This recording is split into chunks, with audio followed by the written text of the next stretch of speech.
Joining me now from central London is Chol Win, who's the Executive Director of the Burma Human Rights Network and the Chair of the Justice for Rohingya Minority.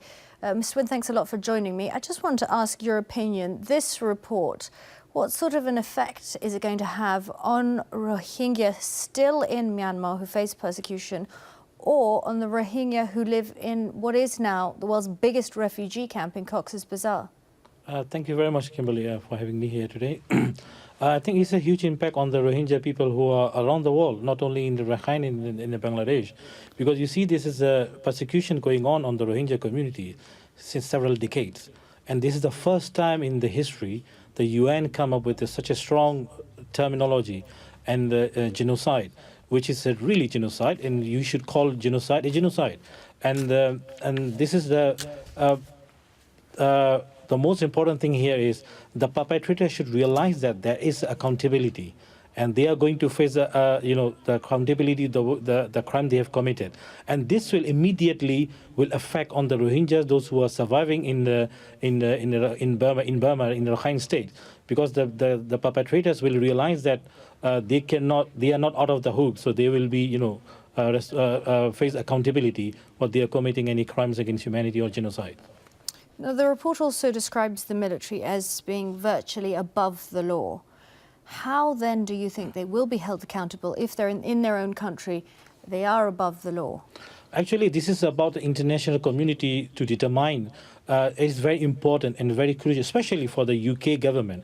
And you see, UK is a pen holder of the resolution on Burma in UN. So UK government need to take a very bold step now, because this is a genocide that international community has a responsibility to help those people, the victims, not only humanitarian aid, but also every possible measure to stop the genocide and to take the perpetrators brought to the justice. And this is also signaling to the neighboring countries and other part of the world that those who commit this crime against humanity and genocide will not get away with this. And this is importantly, we urge to Prime Minister Theresa May to immediately take some action and not to let it. We need a serious action against the perpetrators. And the next month there is a UN world leaders are gathering in New York, and this is a very important chance for the victims to get justice. Jeremy Hunt, the Foreign Secretary, has said that he is going to go to Myanmar as soon as possible to, quote, seek answers. What sort of answers do you think he's going to get from, let's say, the civilian arm of the government, who they haven't been put forward for prosecution in this report, but it has been said that they didn't do enough to stop it. What sort of a response do you think Jeremy Hunt is going to get there? This is very interesting that why Mr. Jeremy Hunt want to go to Burma to seek answer. The answer is here very crystal clear. This is genocide. He doesn't need to go and seek the answer. What he need to do is the Prime Minister Theresa May government need to take immediate action against the perpetrator.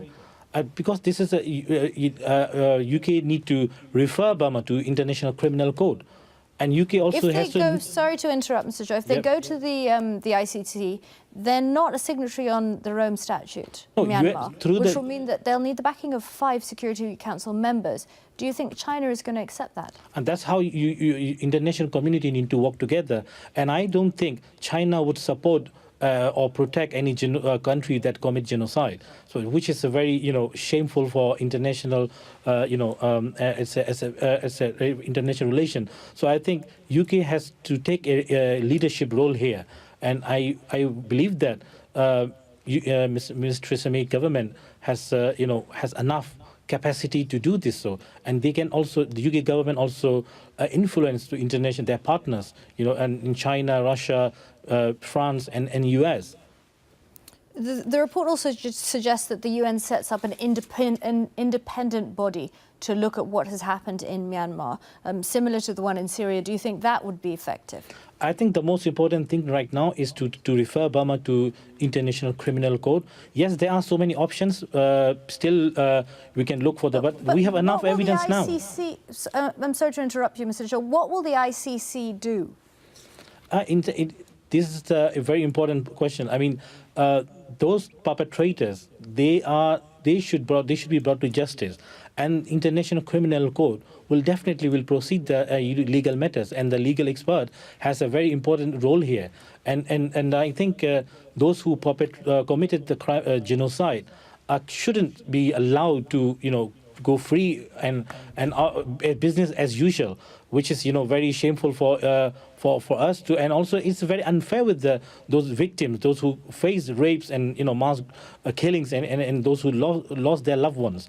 So it is very important for international community to immediate to take action against the perpetrators and refer Burma, those generals, to International Criminal Court. Okay, let's talk now about Aung San Suu Kyi, the de facto leader of Myanmar.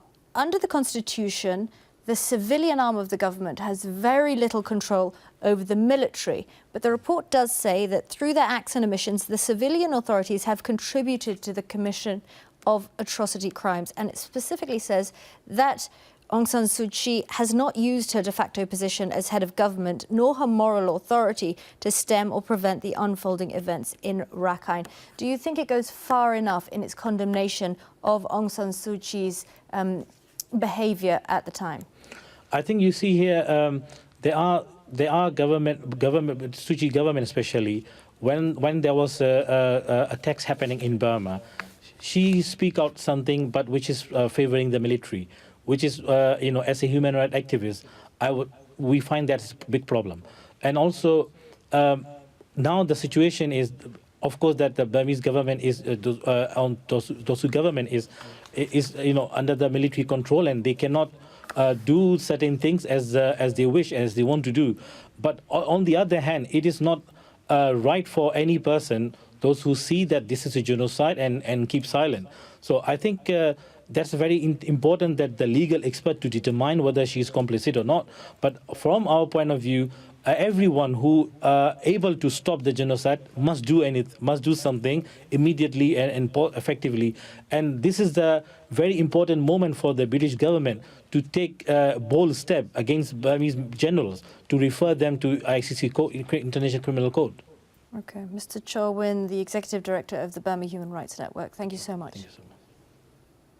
Now, refugees from Venezuela are continuing to seek food and shelter in neighbouring countries in their thousands as the economic crisis engulfs the nation.